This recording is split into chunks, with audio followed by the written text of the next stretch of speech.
kowuok e kaunti ma Siaya nyaka Ramgajwanga tiri nyaka e kaunti mano ma Migori kama riwruok mar East African Collaboration for Economic and Social and Cultural Rights dhi nyime kod nywando oganda e chenro mar timo nonro kaka omenda jopiny tiyo godo e chenro mag dongruok mopogore opogore ma idendo kaka social audit e kaunti ma Migori. Jafwambo marwa e kaunti ma Migori Jojuma nigi ler mathoth. Piny owacho ma kaunti Migori osebedo ka koro keto omenda tenge e budget ma timo chenro mag dongruok mopogore opogore ka piny maduong' en to bende koro omenda gi itiyogo makare e chopo chenrogo mag dongruok. E okang' mane jopiny oketo piny owacho e kokgi mondo chenrogo mag dongruok koro tim kaka owinjore, riwruok mar East Africa Collaboration for Economic and Social and Cultural Rights ECO kawo tende kod jopiny e kaunti ma Migori dhi nyime kod nono kaka omenda jopiny itiyo godo e chenrogo mag dongruok. E kind romono mano bang' ka ruogni oganda ne ochiwo duoko ma opogore opogore kawo tende kod bende koro itimogo chenro mag dongruok e kaunti ma Migori. Jaribu kwenda kwa barabara kama barabara ya Ngisiru totedi ni mbaya. Hakuna kitu imesaidika, watu wanaumia huko. Kidi Isiru dispensary niti improvement yakanyo odonje governor. Eyudo ka yath sani nitiere namba mar yo tito timara dome omedore. Yo dispensary no government man ogero nwa hospital no tiyo nyaka sane to hospital no ok obedo cemented, floor mukure, jotuo winjo matek. Pasto gikelnwa dakteche malongo manyalo konyowa ka ECDs have been put. So we are just trying to plea for the other publics that does not have, like Ugari has none.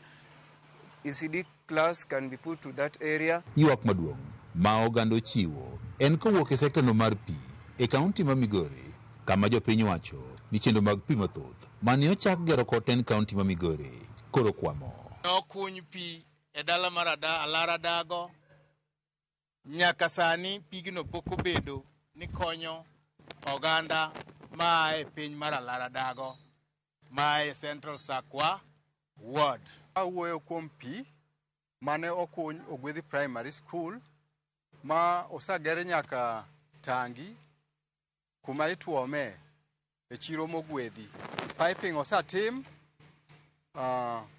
sola bendo osaketi, to pigni ok kony jo Ogwedhi at all nikech ok oti. Lo jorongo e pi mayudore Mori Nyamatomo mano kuny kod sirikal mar kaunti ma Migori, to pigni ok oler. Samo goye kowuok e bugo kacha to wuok korabuor. Tiende ni ok owinjore mondo dhano oti kode. Akwayo kuom wach mar pi maore dispensary en hospital manyocha olosi to waonge gi pi, mon nyuol to pi onge. Ywak nitiere ne apeyni mathoth bende koro richo kendo kalre to ahinya e kinde ma koth chwe. Barabara ma Mikiria kabiro Gwedhi orach, oningo lose mondo mi okony ji nikech kata mine ma yach madwano bi hospital seche moko giyudo shida. E duoko magi jopiny owacho ni ten kaunti ma Migori osetemo mathoth e sekta mar thieth ma oting'o chako ute thieth manyien.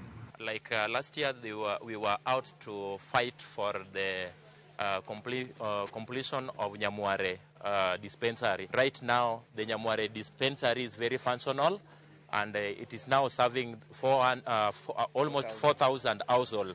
Kisindi dispensary, we are seeing fruits that it will be opened soon as promised by the CS for Health, because they have done some renovation and painting as well. We have Mutabe and Oboke dispensary that have been opened, they are functioning. We are trying to appeal for more drugs and more staffing to be done. George Juma, Ramogi TV, Migori.